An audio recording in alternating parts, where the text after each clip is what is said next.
I'm Trinity. This is Plog Vlog. We go somewhere real, pick up litter, and tell a story about purpose and care. My foster father is in Apollo Bay, Victoria. Southern Ocean swell, gulls needling the wind, damp eucalyptus lifting from the Otways. He's honest about something many people dodge. He's not intelligent. He jokes that he's a bit like Forrest Gump, bumbling through, trying to do the right things for the right reasons. School never fitted, words slipped, numbers tangled, books were a mystery. He left early and worked wherever he was accepted. A piggery, an abattoir, farm labour, standing on nightclub doors. He felt built for jobs that didn't ask much of the brain, yet he found sturdier places to rest his self-esteem, habits that didn't require being clever. Long before "stupid is as stupid does" became a quote everyone knew, he chose to live by doing things that aren't stupid. My foster father doesn't think that spending his life picking up litter in places like Apollo Bay is stupid. What do you think? He asked me, what better way could I be spending my life? Today's lens is intelligence-contingent self-esteem, staking our worth on being smart. This is not anti-intellectual. Brains matter. Problem-solving helps. But intelligence doesn't decide your value. Why does this matter? Because basing self-respect on what you practice daily, care, effort, reliability, and how you treat people can't be toppled by a hard book, a failed test, or walking into a room filled with quicker minds. Here's a question to sit with as the morning wind crosses the bay. When you strip away marks, rankings, and verbal fireworks, what do you still respect about yourself? As usual in these Plog Vlog episodes, let's flash back to my mum's life. Liz and her friend, now my mentor David, reached the United Kingdom in 1993. Once they'd picked up a battered hire car and began meandering north from London, chasing obscure English heritage ruins, her diary entries thinned. For this stretch, I've lent more on older David's recollections than Mum's writings. He said having wheels and pubs everywhere changed the rhythm of their days. They'd park on the outskirts of small towns. Sometimes they ate together at a pub, but often Mum asked him to leave her there. He'd walk back to the car, eat groceries bought on the drive, then fold into the driver's seat to sleep. Those nights had several endings. A tap on the glass soon after closing time, or nearer to dawn. Or he'd go for a first light wander and return to find her sleeping on the ground beside the car.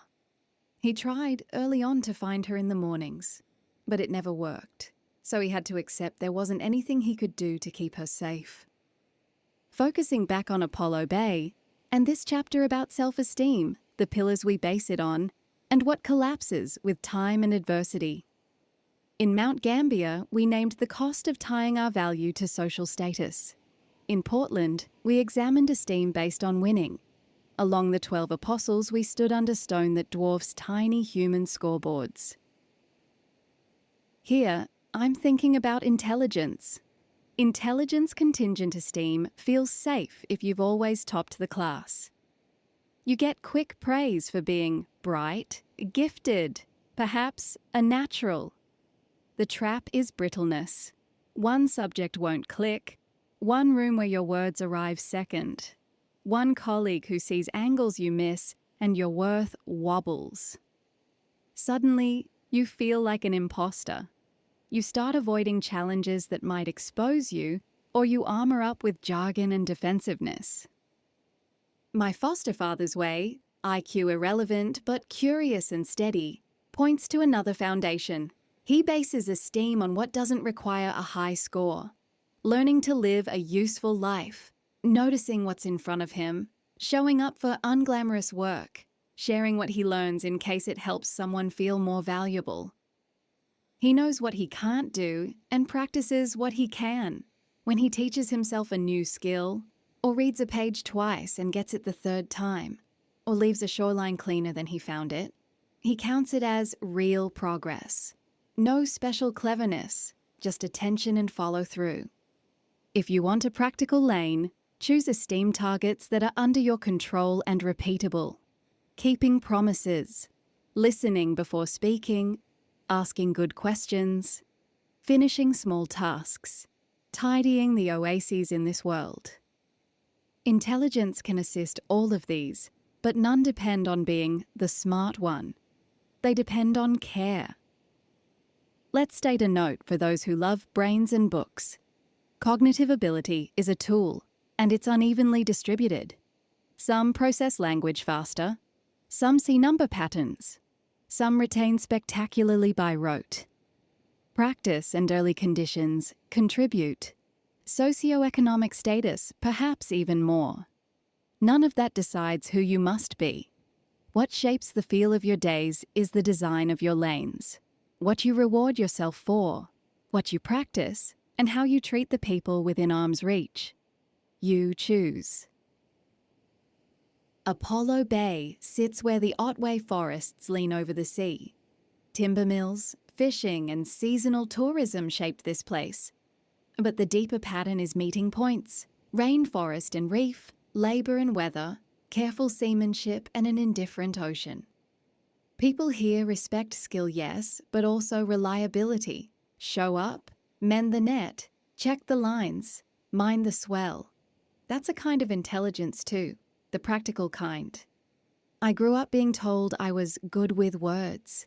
It helped. Until I walked into rooms at university where everyone was. What steadied me wasn't a bigger claim. It was smaller habits. Prepare one thoughtful question. Listen all the way to the end. Send the follow-up you promised. When I do those, I like who I am, regardless of what anyone thinks I am. My words and my foster father's clumsily recorded footage come together to share ideas that might help others find meaning. Wind pushes a line of foam to the high tide mark. My foster father bends, lifts a sun-whitened bottle cap, drops it in the bag. That's our lane. If you're new here, the standing invite is simple. Check the pinned map for nearby spots, visit if you can, and pick up 5. My foster father isn't a smart man, but he knows what love is. Sharing solid pillars for self-esteem.